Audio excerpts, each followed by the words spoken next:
Welcome, brave souls, to the chilling depths of horror and detail, the realm where the shadows whisper ancient secrets and nightmares come to life. I am your guide through the darkness, and on this channel, we delve into the spine-chilling world of Wendigo horror stories that will send shivers down your spine. First story. It was not a Wendigo, so today me and my friend, we'll call Haven for the story, went out into the woods as promised. We had not brought a Ouija board, though. Haven knows all about my messed-up relationship with the otherworldly. But what happened today has me wondering if I'll even wake up tomorrow. So the night before we decide to do this, my ma tells me something I didn't know. One day my pa, in a drunken fit, goes deep into the woods, and to his horror, he finds mangled carcasses of coyotes, deer, and even a bear. I knew this wasn't some normal predator, and I just knew something would go wrong if we tried this, but I brushed it off. So me and Haven were walking home from school. I live 30 minutes away from it, and we started talking about what we think will happen. I honestly didn't think a damn thing about it, and as we neared our location, the air became thin. The old abandoned cabin that the skeletons were found had a metal roadblock, making it hard to exit or enter, which proved to be a nightmare. Possible trigger suicide mentioned, not graphic, just the word. My friend Haven wasn't getting notice from her phone anymore, and apparently her grandma called. About a month ago, Haven attempted suicide, but she's still here and doing much better. Her gram from North Dakota called to make sure she was all right, and we were by this cabin. Before she had called, H had asked, "Do you really think it's a Wendigo? Like, why attack this little town?" Like I said, I'm part Native American, and in this culture, we're not supposed to talk about skinwalkers or the gain interest in us. I explained this to her and said the following: "No, I believe it is actually a skinwalker since I talk about them so much it would make sense as to why they'd come for me." She then called her gram back. While on the phone, I pointed out how there was no other sign of life. My house is just down the road from hers, and all you hear is birds, but it was dead silent. And this is where I can't even believe what happened. I have always had quite a bit of underdeveloped psychic ability. Like, I'll see glimpses of the future, and they'll come true unless I change something I'm doing. All of a sudden, just as her gram starts, tell her she loves her, it started breaking into this garbled static of screams and howls, and I panicked. I saw a glimpse. There were two skinwalkers behind us quite far away, but I knew if we waited any longer, we'd die. I grabbed her hand and sprinted as fast as possible. I heard something behind us. All the while, the garbled static continued. I'll try to find a clip or something of what it kind of sounded like. It'll be at the bottom of the post. And then her phone died just as we cleared the roadblock and bolted for my grandma's. She wasn't home, just the dog. We locked all the doors and just hid. The dog will not stop whimpering and barking at this point. We're both in tears and we hear someone pull in. And then nothing else really happens. We just go home. I will never forget that sound. Second story. I looked over, and for just a moment, I could see a dark and malevolent shadow leaning down and beside his ear. Just a vague outline of darkness that was quickly gone like a puff of smoke disappearing in the drafty corner of the cabin. "And what does he say to you, Mr. Dreischer?" His eyes were wide and frightened as he looked up at me. "Don't ask me, Mr. Grepp. Ask your boy Stevie over there." I looked and saw Steve had a blank look in his eyes. The noises from outside had stopped for the time being, and we were left in silence. "What does he mean, Steve? Do you have any idea what he's talking about?" The 1,000-yard stare didn't go away, but he did shake his head no. But I had a feeling he knew more than he was saying. I had already taken out the first aid kit, and now got to work patching Steve's eye with gauze and sterilizing his wounds with alcohol. He didn't even flinch when I poured it onto the gaping cuts in his flesh.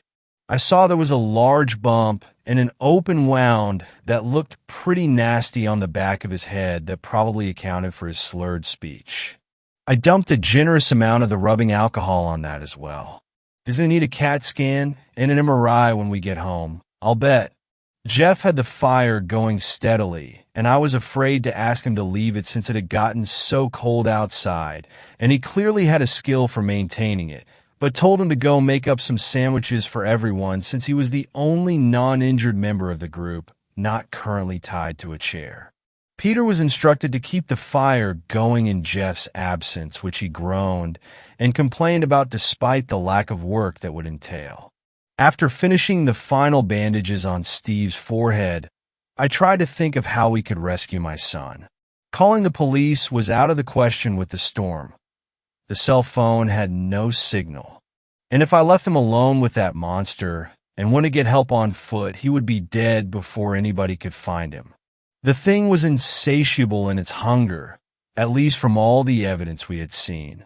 It wasn't trying to get into the cabin, which meant it wasn't all-powerful. It somehow knew it couldn't get past the sturdy doors and windows. Either that, or it was just toying with us, waiting for us to come out. Dreasher had said that it fed on our fear, but was that true, or just more insane rambling? You keep acting like you know everything about it. So how do we kill it?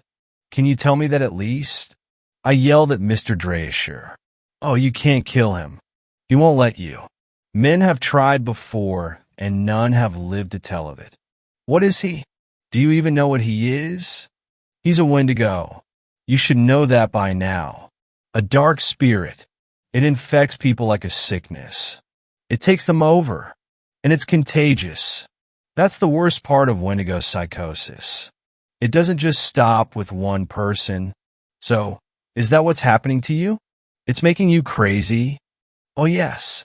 Quite insane. In fact, I can see all sorts of quite elaborate and colorful hallucinations occurring all around us. But I'm attempting to ignore them in order to convey this highly important information to you while I'm temporarily still lucid enough to do so. So, in other words, please shut the fuck up and listen. Got it? It's going to make us. Ah! Ah ha ha! Oh my good God, you really thought I was going to tell you. Ha ha oicho hoano. No, I'm sorry, I really shouldn't laugh, but that's too much. You really are stupid, though. You know that, right? I started to turn away, and then he practically screamed it. IT makes US want to eat people. Num num in eat you up yum. Fucking Mr. Dreasher. He managed to distract me for just long enough. The wind began to howl outside again, and I noticed that Steve was gone from his seat. I thought at first he had gone to help Jeff make sandwiches right after I had finished his bandages. The little bugger had slipped away, quiet as a mouse. Something about that unsettled me, though. It didn't sit right. Why would he have disappeared like that without saying anything? Thump! That was when I heard the sound like a meat cleaver coming down on a thick primal cut. I got up from my chair on trembling legs and walked towards the noise. It came again from the pantry.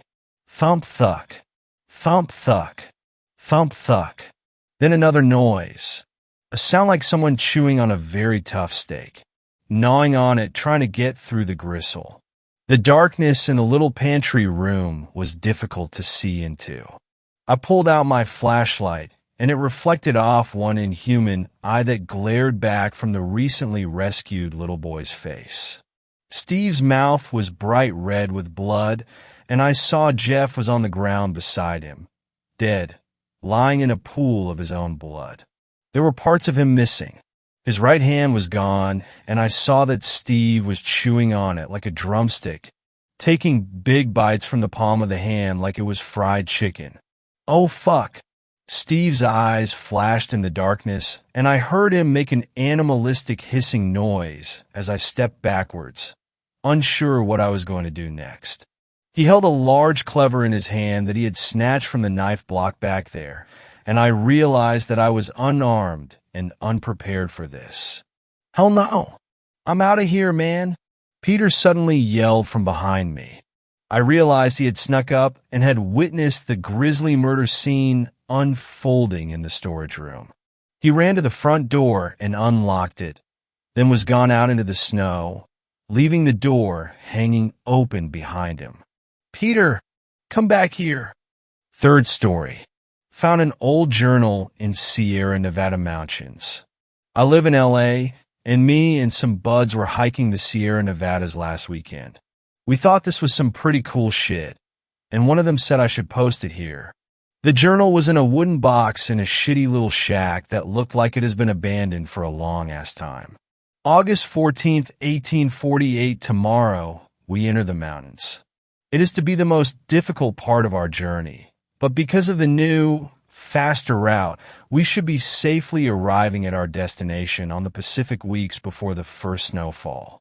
Today, Jeremiah and I succeeded in killing a rabbit to add to the evening stew. Everyone was most pleased with the extra food in their bellies.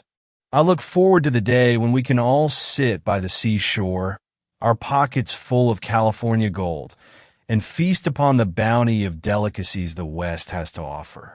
September 28th, 1848, we have yet to transcend the mountains. The new route is saturated with fallen logs and streams. Our progress has been tedious. It seems as if the second we cross one treacherous stream, another obstacle appears in the road ahead. Even so, I believe sincerely that we will indeed arrive in California soon enough, just a bit behind schedule. October 4th, 1848, the rear wheels on the Smith family's wagon simultaneously splintered to pieces on the trail today. We shall have to delay ourselves yet another day to repair the damage tomorrow. I fear that we are not moving fast enough, as there was a distinct chill on the air today. October 24th, 1848, snow flakes fell today. With the snow came the realization that we are not going to get out of these mountains before the snow falls. We make a mile a day, and that discounts any unforeseen circumstances, which have become quite common. Broken axles, injured horses, and the like. We have enough rations to last a month, at best. God help us. November 18th, 1848, I believe that it would be easier to travel to the moon in our wagons than to travel on these so-called trails. Even without the snow, they were more like animal paths than wagon roads. It became impossible to move the wagons after the first big storm. We did what we thought was best. Disassembled the wagons to build a series of makeshift shelters. 2 for us and 1 for the oxen. We've since been living off of our rations, which have been taken sparingly as to prolong them. Even so, we are undeniably running out. I do not know what we will do when the food is gone. I dread the day I have to find out. December 3rd, 1848, the last of the rations are now gone. The last bit of our food was stewed for tonight's supper. Tomorrow we intend to butcher one of the oxen. We plan to make the beast last as long as we can. December 25th, 1848, we have 2 oxen left. I anticipated the meat to last much longer. The snow will not melt for a good while. The thought of my children going hungry as I stand by helplessly sickens me. Our celebration of Christmas was composed of a mite of caroling and an extra slab of meat. January 13th, 1849, I had to club the dog today. I love the loyal old hound, but I love my children more. I cannot bear watching them starve, so I did what had to be done. Jeremiah, being the oldest, understood that it was something different than the oxen, the last of which was consumed the day before last. When he asked what it was, I told them all that I managed to dispatch a pair of squirrels. I don't think Jeremiah believed me, but he held his tongue. Now what do I do? Every living creature that accompanied us has been eaten. January 21st, 1849, for the past week, we've been eating thin soups composed of evergreen leaves and the leather of our boots and belts. Now, even this meager source of nourishment has been depleted. We never should have come here. February 6th, 1849, Mary passed on today. She was so frail. We all are nowadays. I was the one who buried her. I'm the only one with the strength to dig a hole in the snow for her final resting place. I was so tired. I was so hungry. And she is dead. My dear, sweet daughter is dead. The dead do not know nor care what happens to their old body. This is how I rationalized it. I took only a small bit, just enough to sustain me. Even so, I am ashamed of my actions. February 9th, 1849, I feel different now. Yesterday, I gave in to the hunger, the ever-so-present hunger. I returned to the grave of my daughter, who is in a warm, happy place, worrying not about the state of her former body. I returned to the grave. I dug up the frozen corpse of my child, and I fed until there was nothing left but bones. And I feel different now. February 17th, 1849, I am so hungry. I am starving. Not for the pine, straw, water the others eat, but for the others themselves. As I watch my children grow weaker, I rejoice. The sooner they die, the sooner I can eat. February 24th, 1849, the only child left is Jeremiah. The rest have gone on. I consumed them. I simply could not control myself. Even now, the hunger presses me. The urge to feed, right now, on all that I can, is all but irresistible. March 7th, 1849, they're all dead. The ones still alive when the hunger won were far too weak to fight back when I came for them. I feasted for hours. I am still hungry. I need to eat. It needs to eat, and it will eat forever because it has won. Fourth story. My best friend, the Wendigo. Sometimes things happen to us that we just cannot explain. No matter how many resources are available or what information we can find, there are things that can never be understood, and that is a commanding factor of life. Now a question. I know some, if not many of you have had friends, even best friends that disappear from your life without a rhyme or reason. That very same thing happened to me with my friend Marcus. We were best friends throughout high school and carried the friendship on well into our 20s, but one day he simply disappeared. I don't mean he was reported missing and the police were involved. I just mean he left without telling me, his best friend. I spoke to his mother, and she said he had gone on a trip to northern Alaska. When I asked her why, she said, "He never gave me a reason." I could hear the sorrowful tone in her voice. Like myself, she missed him too. But out of nowhere he came back. He told no one he had returned, and one day he showed up on my doorstep as if he had never left. I admit he looked good, better than I remembered. He seemed healthy, if you can understand. "Marcus, you're back," I remarked, bewildered. "Yeah, man," he said in his smooth demeanor. He had his hands tucked into the pockets of the jean jacket he was wearing. "Got back a couple days ago. You look well. Where you been, man?" I asked casually. I noticed his face was flush red, but it was probably just the lighting outside because the sun was setting. "Yeah, thanks. I've just been traveling, finding myself," he answered, but he seemed indifferent about conversation.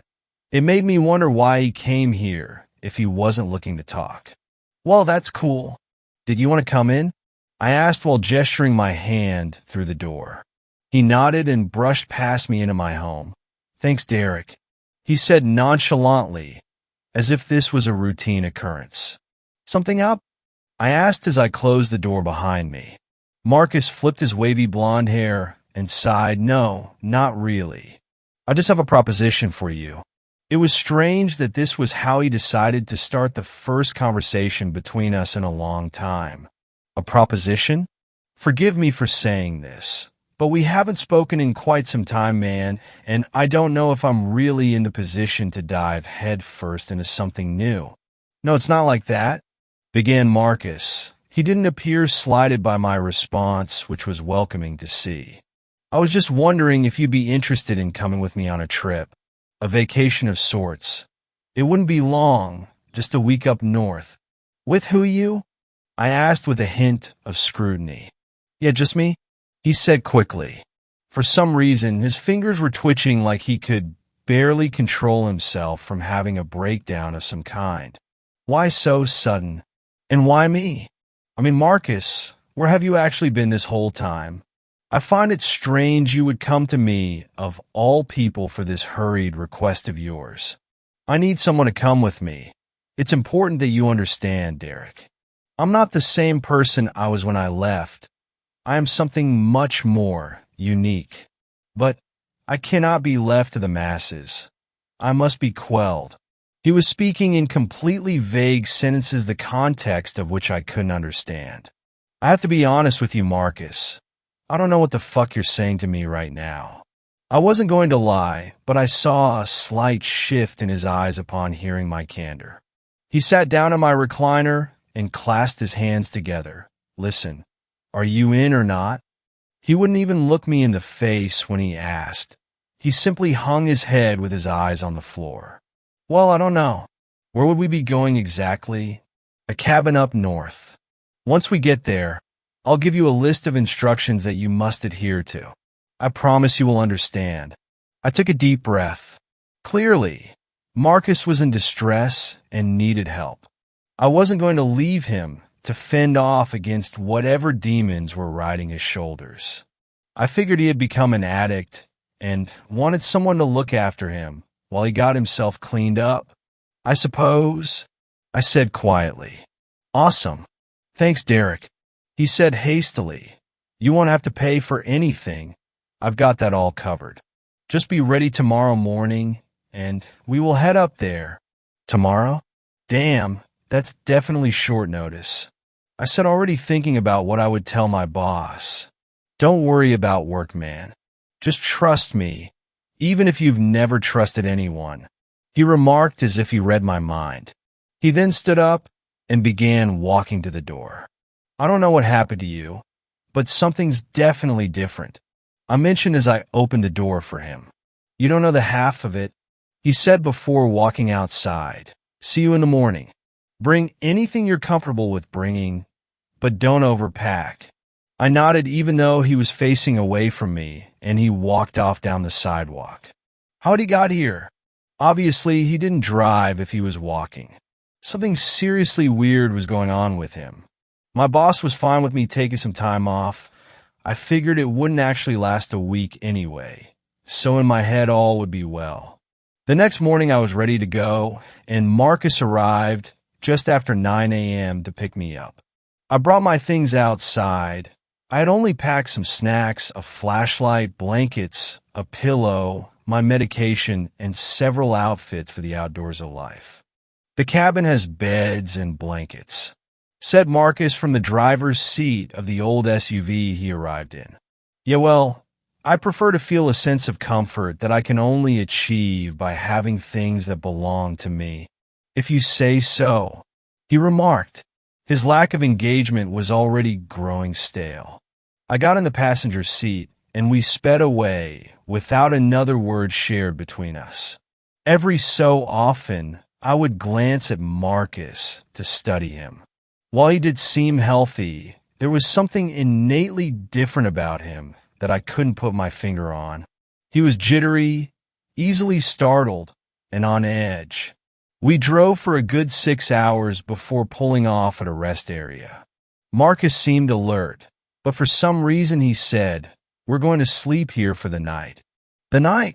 Have you gone blind, dude? It's barely 3 in the afternoon. Yes, I know.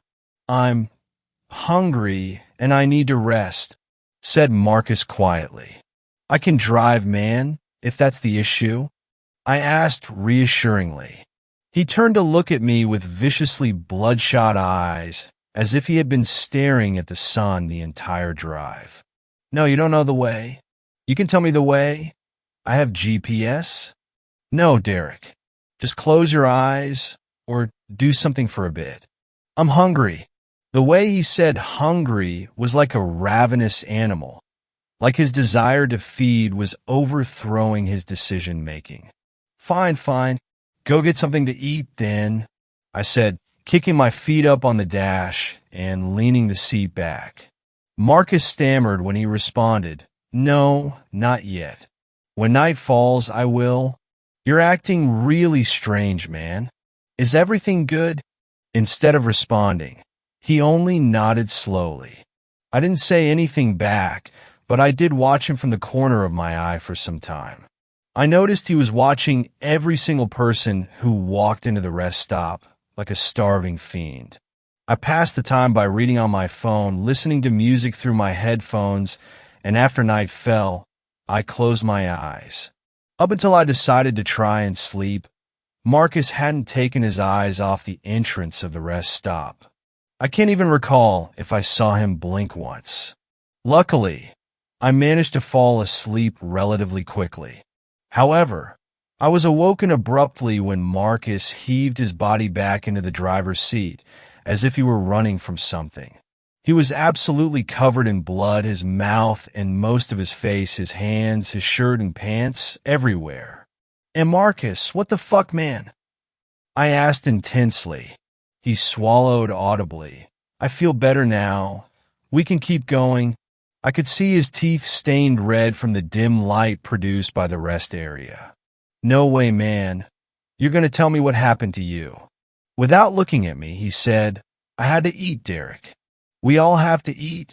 "What in the fuck are you talking about, Marcus?" "What did you eat?" "A barrel of blood." "Not quite." He then started the vehicle and shifted it into reverse. I reached out and shifted it back into park. When I did, he turned towards me and grabbed my wrist. His grip was insurmountably strong. It felt like he could crush my arm if he had the mind to do it. "Derek, let go," was all he said while his entire body was visibly trembling. I didn't know what else to do, so I listened. I carefully brought my hand back to my lap, and he shifted into reverse once more before bringing us back onto the freeway. I couldn't keep my eyes off him, but he wouldn't look at me anymore. Not until we reached the cabin. The overwhelming smell of blood had filled the vehicle, and I had gagged a few times from it. The pungent aroma wafting off Marcus was almost unbearable. I checked my phone. Of course, there was no signal out here, and I caught a glimpse of him watching me from the other side of the SUV. "Calling the police is futile," said Marcus through his blood-stained teeth. "Tell me what you did back there." I shouted at him, unsure of what else to say. "I did what I had to," he said while walking towards the front door of the cabin. "Marcus, please, man. I can help. Just tell me what's going on." He froze as if he really was about to answer me, but instead he reached into his pocket and pulled out a set of keys. Then he unlocked the door and went in without saying another word. I stood outside for a long time. I didn't want to go inside and see him sitting there painted with blood, but something told me that Marcus needed help, so I went in. He was sitting on a dusty couch in fresh clothes. He must have showered too, because his skin was clear of the red tinge that had dominated it before. One thing was different, though. He had lost most of his hair. I don't mean little clumps or bald spots. I mean there were only a few strands of hair remaining. Furthermore, he had patches of raw skin on his face, and I'm sure they were on his body as well. I sat in a chair across from him and observed his seemingly deteriorating form. His eyes were fixed on the rickety floorboards beneath us, and he had his palms placed flat on his thighs.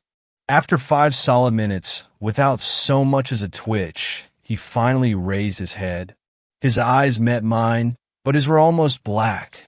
There were dark blue veins forming a webbed pattern from the corners of his eye sockets, and his lips were dry and cracked. When he spoke, it was with a breathy and raspy tone. "I'm going to tell you a story, Derek. When I am finished, you will do something for me. You cannot say no. You must do it. I can't make Promi dash. You must." Marcus suddenly shouted. He had raised himself up further, but something wasn't right. His spine was longer somehow, like it had been stretched, making him appear much taller, even when sitting down. Okay. I said timidly. His shouting struck a drastically fearful chord within me. Good? He mumbled under his breath. Then he began his story. As you know, I went to Alaska. It wasn't for nothing. I had actually met a girl up there on an app. He grinned slightly, but it quickly faded. When I say this, I mean it. She was perfect. Well, for me at least. He stopped for a moment, and I noticed he was eyeing my hands, but then he continued. Anyway, her name was Claire, and we really hit it off. It was one of those love at first sight moments. Seriously, Derek, she was everything I could have ever wanted or needed in a woman. I uttered a sound of acknowledgement, so he knew I was listening as he went on. She was a simple person, and she lived in an old town. I can't even remember the name of it now, but we made a life for ourselves there. However, she started acting strange. She would ask to have guests over constantly, as if I wasn't enough. I don't say that in a jealous way. I mean, she literally wanted someone else over every single day, and she reeked of desperation. It was like her life depended on it. While he spoke, one of his fingernails fell off and landed with a quiet ticking sound on the floor. Marcus didn't seem to mind because he kept talking. Eventually, I caved. I invited one of her friends over, a local guy who worked at the town's bakery. About an hour before he arrived, Claire called me into the bedroom. She had this weird, almost evil tone in her voice, but I disregarded it. I thought that she may have been looking to get intimate before this friend of hers arrived, but that wasn't the case at all. "Are you sick, Marcus?" I asked as I watched 2 more fingernails slide off his fingers onto the floor. He didn't answer me, not directly anyway. He looked up at me, and his left eye clouded over with a milky white color. Was he dying right before me? Marcus picked at one of the scaly, gray patches of skin on his hand. It only made his other nails fall off, but he didn't seem to mind or notice because he went on. As I entered our bedroom, the door closed behind me. Claire was standing there with a rope and a gag. That only solidified my assumption about her need for intimacy, so I let her tie me up. But instead of getting frisky, she gagged me and left the room. I tried to get her attention, but obviously she couldn't hear me. "How long were you like that?" I asked gently. I wanted him to feel like I had genuine interest. "Longer than I expected." I heard her friend come inside, and I tried to yell to get his attention, but it was no use. That's when the screams started. There were horrendous noises of agony coming from the other room, and they weren't from Claire. He sighed again, faintly. During the conversation, his entire body had begun turning a pale gray color, and the last bits of hair he had left fell to the floor. There was this squelching sound, and another sound I can only liken to a saw cutting meat.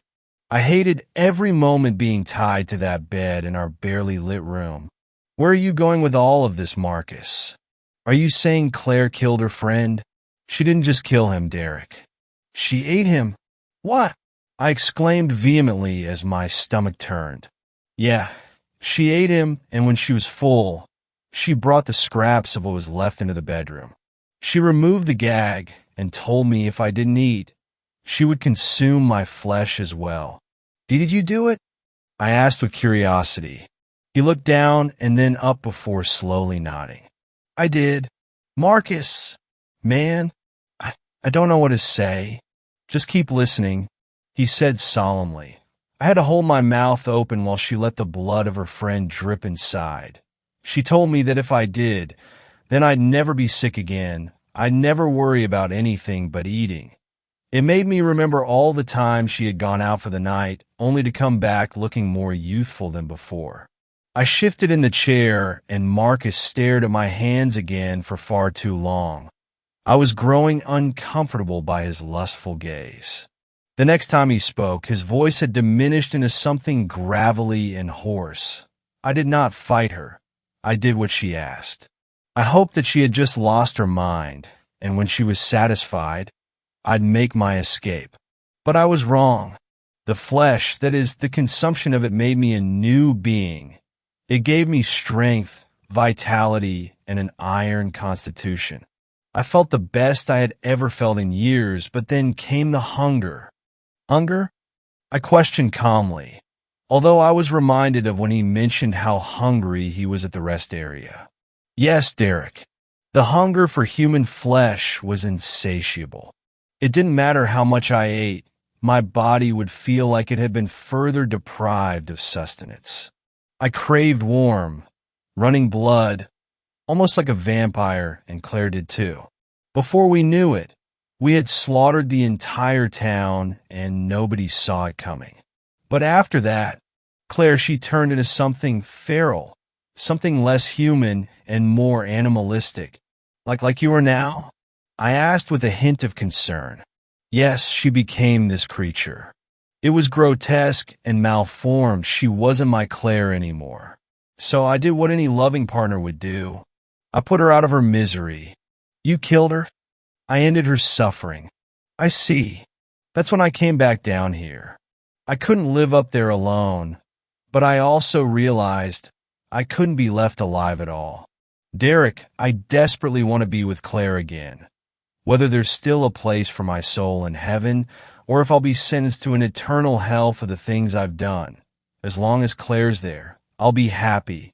What are you saying exactly, Marcus? I want you to kill me. You what? I admit, I chuckled a little because the notion was ridiculous. I want you to take the shotgun out of the gun safe and blow my fucking head off so I can't devour another innocent person. Marcus was being serious. I could tell by his tone, and the longer this conversation went on, the more his body changed.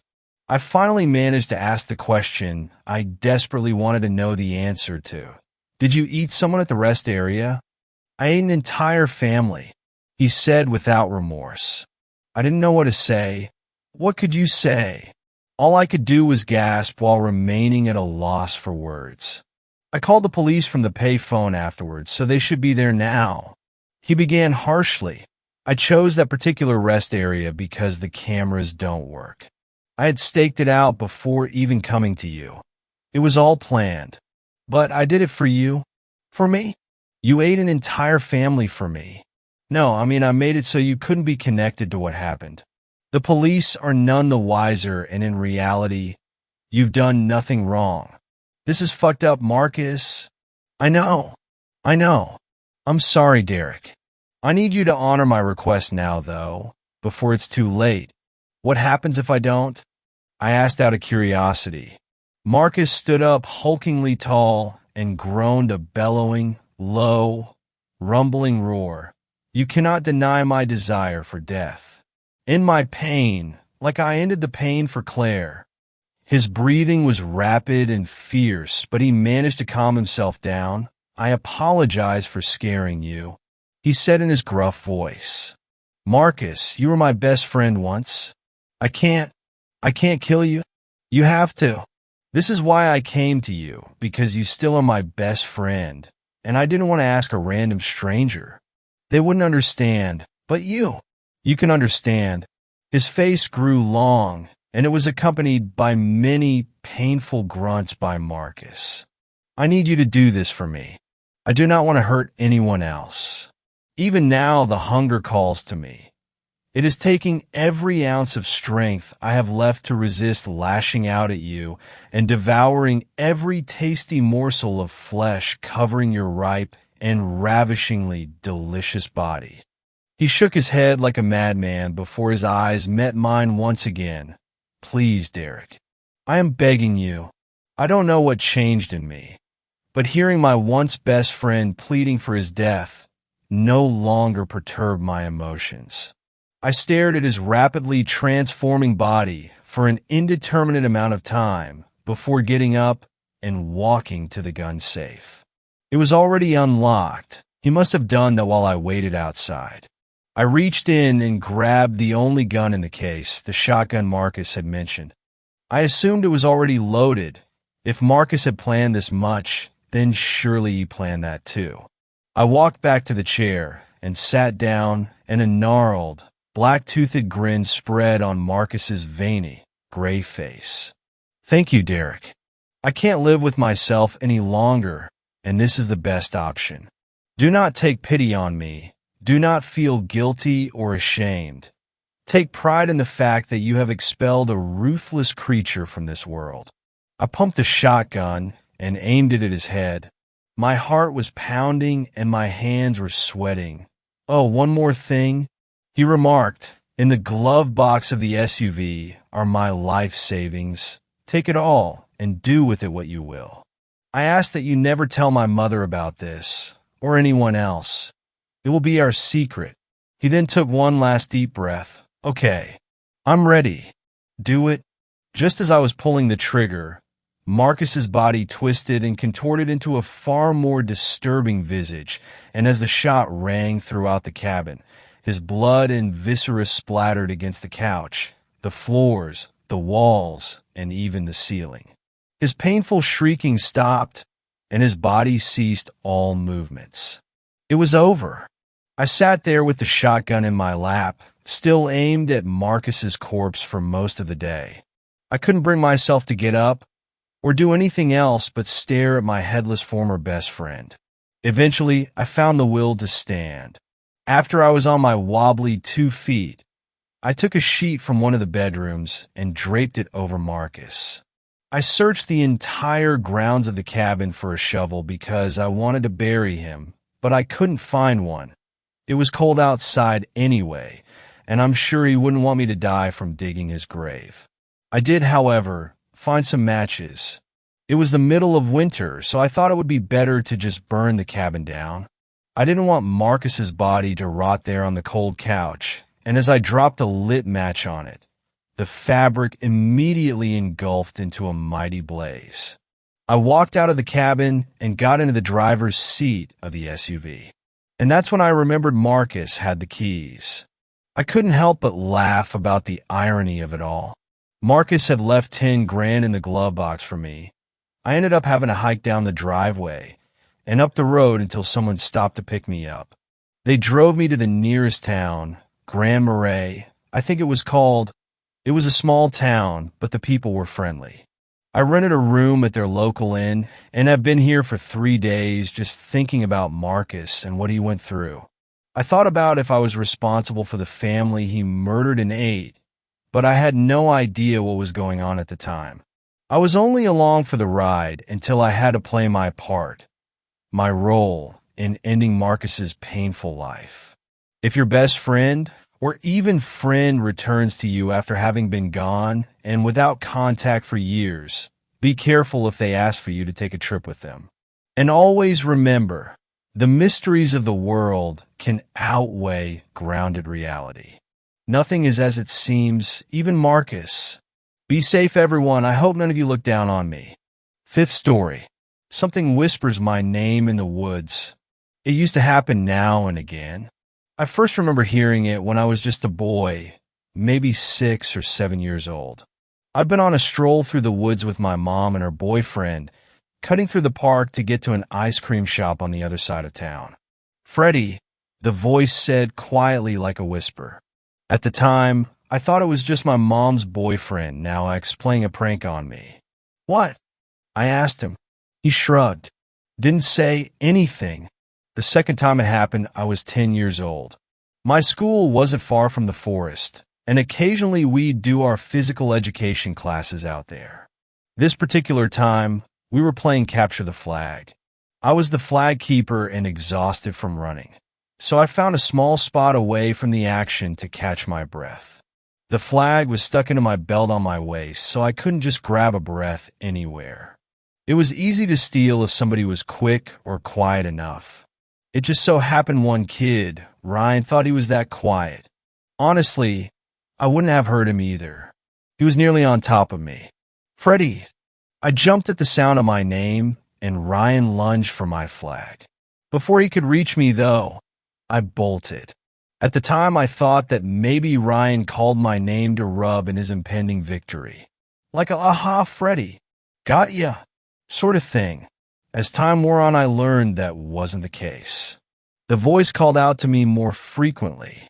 When I was in high school, I got a job at a movie theater on the other end of town. The quickest route to get there was, you guessed it, to cut through the forest path. I walked it alone and often. The more I did, the more the voice would whisper my name. Soon, it was whispering my name at least once every time I walked through the woods. "Freddie," it would say, and I'd stop and look around. When I wouldn't see anybody, I'd turn and continue on my way. This might sound a little silly, but I sort of got used to it. I guess maybe I just didn't want to think I was losing my mind, so I never told anybody about it. Being the kid that heard voices wasn't exactly a badge of honor in high school.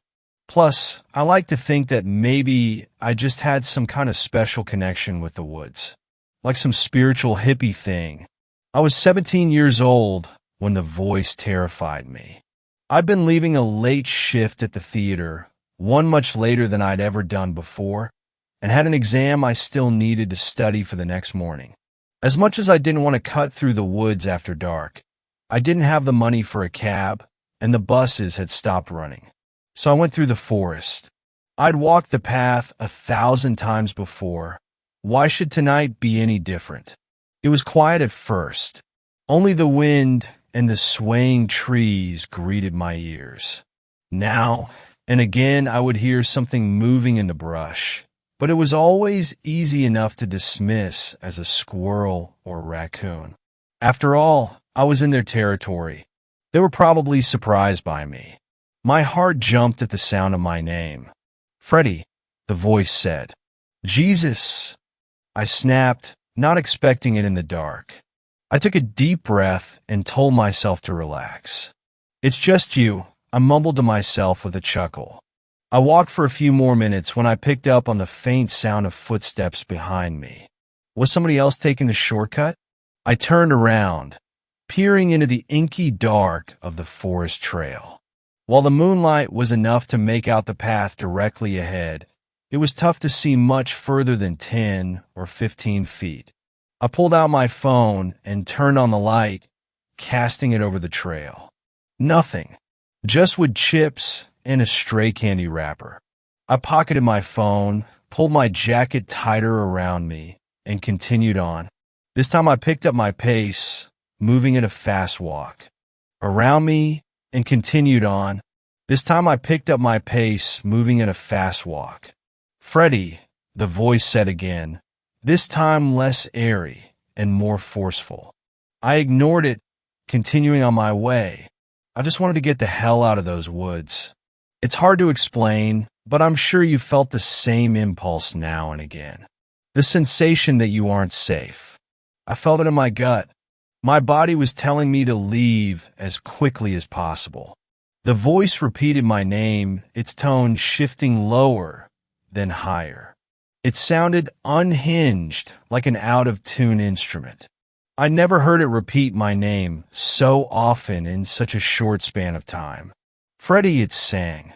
"Freddie, Freddie, Freddie." I broke into a run. "Freddie!" It screamed, and footsteps thundered behind me. My mind went blank, my body acting on its own. I ran as hard and as fast I could.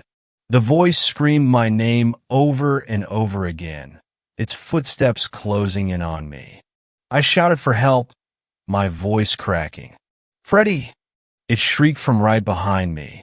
I pulled my phone out and frantically dialed 911. I wasn't sure any longer that I could outrun this thing, whatever it was. I needed help, desperately. The phone beeped, and I heard somebody answer on the other end. 911. "What is your emergency?" Something grabbed my shoulder. I screamed and whipped my hand around, connecting with nothing but air, but managing to lose my phone in the process. "Leave me alone!" I screamed, throwing everything I had into my sprint. My lungs felt like they were on fire, but I knew the alternative of stopping would be far worse. I heaved breath after painful breath. Tears streamed down my face, and my legs burned with exhaustion. I was going to die. I knew it. Then I burst out of the woods. I didn't stop to catch my breath. I didn't stop to look behind me. I kept running until I reached the nearest neighborhood a couple blocks away. That night, I took the long way home, sticking to the best lit streets and only those lined with homes. The voice, whatever it was, didn't follow me beyond the tree line. I'm home now, breathless and still trying to calm down. My mom's not here. She's still at her late shift at the hospital, but I'll tell her everything when she gets back. In the meantime, I contacted the police, and they're searching the forest. I don't know what it was that was whispering my name for all these years, but I know one thing. I'm never going back into those woods again. Shit. 1 second. I'm pretty sure I just heard the back door open. Alright, looks like I'll have to leave this here for now. I just heard my mom call my name from downstairs. She must be home early. Thanks a lot for watching the video till the end. Subscribe to our channel Horror in Detail. Drop your opinions/suggestions in the comment section. And like the video as it helps with the YouTube algorithm.